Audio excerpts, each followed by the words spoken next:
ଓଡ଼ିଶା ରାଜ୍ୟକୁ ନିଶାମୁକ୍ତ ରାଜ୍ୟ ଭାବେ ଗଢ଼ିବା ସ୍ୱପ୍ନ ନେଇ ରାଜ୍ୟ କଂଗ୍ରେସ ଅନୁସୂଚିତ ଜାତି ବର୍ଗର ସଭାପତିଙ୍କ ଦ୍ୱାରା ଏକ ସଚେତନତା ରଥ ସହ ପଥପ୍ରାନ୍ତ ସଭା ଅନୁଷ୍ଠିତ ହୋଇଯାଇଛି। ସୂଚନା ଅନୁସାରେ ରାଜ୍ୟ ସଭାପତି ଭକ୍ତ ଦାସଙ୍କ ଆହ୍ୱାନ କ୍ରମେ ରାଜ୍ୟକୁ ନିଶାମୁକ୍ତ ରାଜ୍ୟ ଭାବେ ଗଢ଼ିବାକୁ କଂଗ୍ରେସ ଅନୁସୂଚିତ ଜାତି ସଭାପତି ମାନସ ରଞ୍ଜନ ମଲ୍ଲିକଙ୍କ ନେତୃତ୍ୱରେ ସାରା ରାଜ୍ୟର ସମସ୍ତ ବ୍ଲକରେ କଂଗ୍ରେସ ପକ୍ଷରୁ ମଦ ବିରୋଧୀ ରଥ ନେଇ ଜନସାଧାରଣଙ୍କ ମଧ୍ୟରେ ସଚେତନତାର ବାର୍ତ୍ତା ବଣ୍ଟନ କରାଯାଉଛି। ଏହି ଅବସରରେ ଆଜି ଦିନ 10ଟା ସମୟରେ ବସ୍ତା ବ୍ଲକ ଗାନ୍ଧୀ ଛକଠାରେ ରାଜ୍ୟ କଂଗ୍ରେସର ଅନୁସୂଚିତ ଜାତି ସଭାପତି ମାନସ ରଞ୍ଜନ ମଲ୍ଲିକଙ୍କୁ ସମ୍ବର୍ଦ୍ଧନା ଦିଆଯାଇଛି। ଶ୍ରୀ ମଲ୍ଲିକ ବସ୍ତାର ଗାନ୍ଧୀ ଛକଠାରେ ଥିବା ଗାନ୍ଧୀ ମୂର୍ତ୍ତିରେ ମାଲ୍ୟାର୍ପଣ ସହ ନିଶା ସମ୍ପୂର୍ଣ୍ଣ ଭାବେ ବନ୍ଦ କରିବାକୁ ଜନସାଧାରଣଙ୍କୁ ନିବେଦନ କରିବା ସହିତ ସରକାର ତୁରନ୍ତ ରାଜ୍ୟକୁ ମଦମୁକ୍ତ କରିବାକୁ ଦାବି ରଖିଥିଲେ।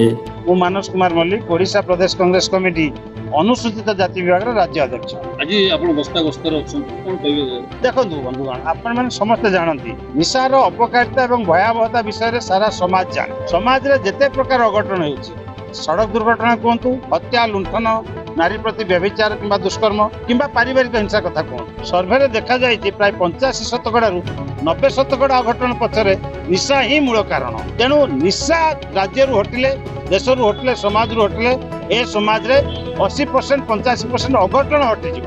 ତେଣୁ ଆମ ପ୍ରିୟ ପିସିସି ପ୍ରେସିଡେଣ୍ଟ ଶ୍ରୀଯୁକ୍ତ ଭକ୍ତଚରଣ ଦାସ ଏକ ନିଶାମୁକ୍ତ ଓଡ଼ିଶାର ସ୍ୱପ୍ନ ଦେଖିଛନ୍ତି। ସେହି ସ୍ୱପ୍ନକୁ ସାକାର କରିବା ପାଇଁ ଓଡ଼ିଶା ପ୍ରଦେଶ ଅନୁସୂଚିତ ଜାତି କଂଗ୍ରେସ ସାରା ଓଡ଼ିଶାରେ ବୁଲୁଛି। ସେହି ସ୍ୱପ୍ନକୁ ସାକାର କରିବା ପାଇଁ ଜନତାଙ୍କ ଠାରୁ ସମର୍ଥନ ମାଗୁଛି ଓଡ଼ିଶା ପ୍ରଦେଶ କଂଗ୍ରେସ ଅନୁସୂଚିତ ଜାତି ବିଭାଗ। ଯେଉଁଦିନ ଓଡ଼ିଶାର 4.5 କୋଟି ଓଡ଼ିଆ ଭକ୍ତ ଦାସଙ୍କ ସ୍ୱପ୍ନକୁ ସାକାର କରିବା ପାଇଁ ସମର୍ଥନ ଦେବେ, ସେହିଦିନ ଏ ସମାଜର 85% ଅଘଟଣ ଘଟିବା କମିଯିବ। ସେହି ସ୍ୱପ୍ନକୁ ନେଇ, ସେହି ଆଶାକୁ ନେଇ ଆମେମାନେ ସାରା ଓଡ଼ିଶା ବୁଲୁଛୁ। ସମାଜ ପାଇଁ କେତେ କ୍ଷତିକାରକ ଆପଣମାନେ ଭଲ ଭାବେ ଜାଣନ୍ତି। ଯେ ପ୍ରକାର ଦୁର୍ଘଟଣା ହେଉ, ସଡ଼କ ଦୁର୍ଘଟଣା ହେଉ କିମ୍ବା ସମାଜରେ ଘଟୁଥିବା ବିଭିନ୍ନ ଅଘଟଣ ଯଥା ହତ୍ୟା, ଲୁଣ୍ଠନ, ନାରୀ ପ୍ରତି ଦୁଷ୍କର୍ମ, ବ୍ୟଭିଚାର କିମ୍ବା ଘରୋଇ ହିଂସା, ସର୍ଭେରୁ ଜଣାପଡ଼ିଛି ଯେ ଏ ସମସ୍ତ ଘଟଣାରେ ପାଖାପାଖି 85%ରୁ 90% ଅଘଟଣର ମୂଳ କାରଣ ହେଉଛି ନିଶା।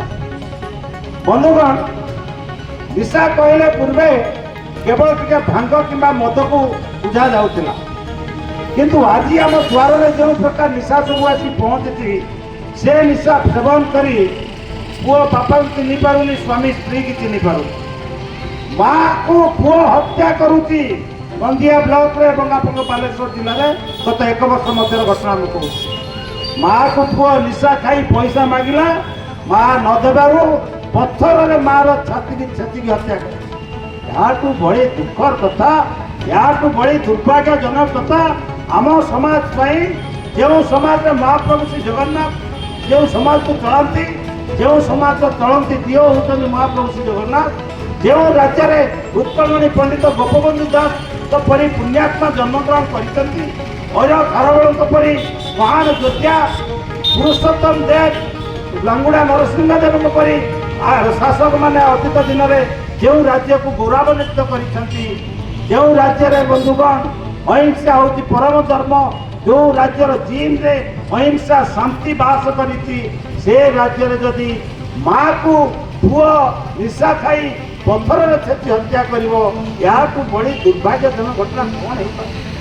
ଆଉ କ'ଣ ଘଟଣା ହେଲେ ଏ ଅନ୍ଧମୁଖ ବଜ୍ର ସରକାର, ଯିଏ ଆପଣମାନଙ୍କୁ ପ୍ରତିଶ୍ରୁତି ଦେଇଥିଲେ ନିର୍ବାଚନ ପୂର୍ବରୁ ଯେ ସେମାନେ ସରକାରକୁ ଆସିଲେ ଡବଲ ଇଞ୍ଜିନ ସରକାର ଓଡ଼ିଶାରେ ହେଲେ ଓଡ଼ିଶାକୁ ନିଶାମୁକ୍ତ କରିବେ ବୋଲି, ଅନ୍ୟ ପ୍ରତିଶ୍ରୁତି ବିଷୟରେ ମୁଁ କହିବିନି। ଆଜି ନିଶାମୁକ୍ତ କରିବେ ବୋଲି କହିଥିଲେ ଓଡ଼ିଶାକୁ, କିନ୍ତୁ ବନ୍ଧୁଗଣ ଦୁଃଖର କଥା, ଶାସନକୁ ଆସିଲା ପରେ ଯେଉଁମାନେ ଆପଣମାନଙ୍କୁ ପ୍ରତିଶ୍ରୁତି ଦେଇଥିଲେ ତାଙ୍କ ନିର୍ବାଚନୀ ସଂକଳ୍ପ ପତ୍ରରେ ଯେ ଆମେ ଶାସନକୁ ଆସିଲେ ଓଡ଼ିଶାକୁ ନିଶାମୁକ୍ତ କରିବୁ, ସେଇମାନେ ଆଜି ନିଶାର ପ୍ରଚାର ପ୍ରସାରକୁ ବଢ଼େଇବାରେ ଲାଗିଛନ୍ତି।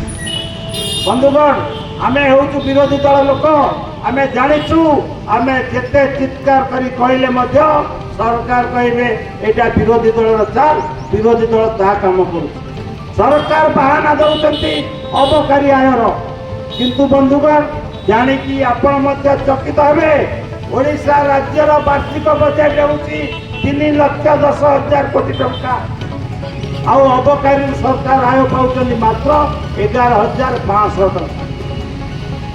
ତେଣୁ ଗୋଟିଏ ରାଜ୍ୟ ଯଦି ବର୍ଷକୁ 3,10,000 କୋଟି ଟଙ୍କାରେ ଚଳିପାରୁଛି, ଏଇ 11,500 କୋଟି ଟଙ୍କା ନହେଲେ କ'ଣ ଆମ ରାଜ୍ୟ ଚାଲିବ ନାହିଁ ବନ୍ଧୁଗ? ମୁଁ ଆପଣଙ୍କୁ ମନେ ପକାଇ ଦେଉଛି, 12-14 ବର୍ଷ ତଳେ ଜଗତସିଂହପୁର ଜଣେ ଅବକାରୀ ମନ୍ତ୍ରୀ ଗୋଟେ ଇଣ୍ଟରଭ୍ୟୁରେ କହୁଥିଲେ, ମୁଁ ଟିଭିରେ ଦେଖିଥିଲି, ମୋର ମନେ ପଡୁଛି।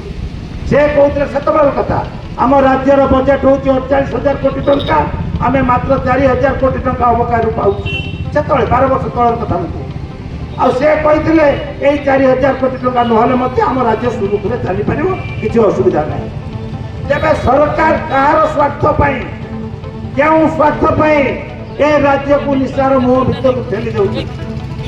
ବନ୍ଧୁଗଣ, ପୃଥିବୀ ପୃଷ୍ଠରେ ଏମିତି କୌଣସି ଧର୍ମ ନାହିଁ ଯେଉଁ ଧର୍ମରେ ନିଶାକୁ ବାରଣ ନ କରାଯାଇଛି। ସବୁ ଧର୍ମରେ ନିଶାର ନିନ୍ଦା କରାଯାଇଛି ଏବଂ ନିଶାକୁ ବାରଣ କରାଯାଇଛି। ହିନ୍ଦୁ ଧର୍ମରେ ଆପଣମାନେ ଜାଣନ୍ତି, ଯଦୁବଂଶ ସୋମରାସ ପାନ କରି ନିଶାରେ ନିଜେ ଭାଇ ଭାଇ ହଣା ପଟାଇ ଯଦୁବଂଶ ଧ୍ୱଂସ ହେଇଥିଲା। ଇସଲାମ ଧର୍ମରେ ନିଶାକୁ ହରାମ ଆଖ୍ୟା ଦିଆଯାଇଛି, ହରାମ। ଖ୍ରୀଷ୍ଟ ଧର୍ମ କୁହନ୍ତୁ, ଶିଖ ଧର୍ମ କୁହନ୍ତୁ, ବୌଦ୍ଧ, ଜୈନ, କୌଣସି ଧର୍ମରେ ନିଶାକୁ ପ୍ରଶଂସା କରାଯାଏ ନାହିଁ ବନ୍ଧୁଗଣ। ସବୁ ଧର୍ମରେ, ସବୁ ଧର୍ମ ଗ୍ରନ୍ଥରେ ନିଶା ଠାରୁ ଦୂରେଇ ରହିବା ପାଇଁ ପରାମର୍ଶ ଦିଆଯାଇଛି। ତେବେ ଏମାନେ ଯେଉଁମାନେ ବିଧାନସଭାରେ ବସିଛନ୍ତି, ସେମାନେ, ମୁଁ ପଚାରୁଛି, ସେମାନେ କୋଉ ଧର୍ମର ଲୋକ? ସେମାନେ କିଏ?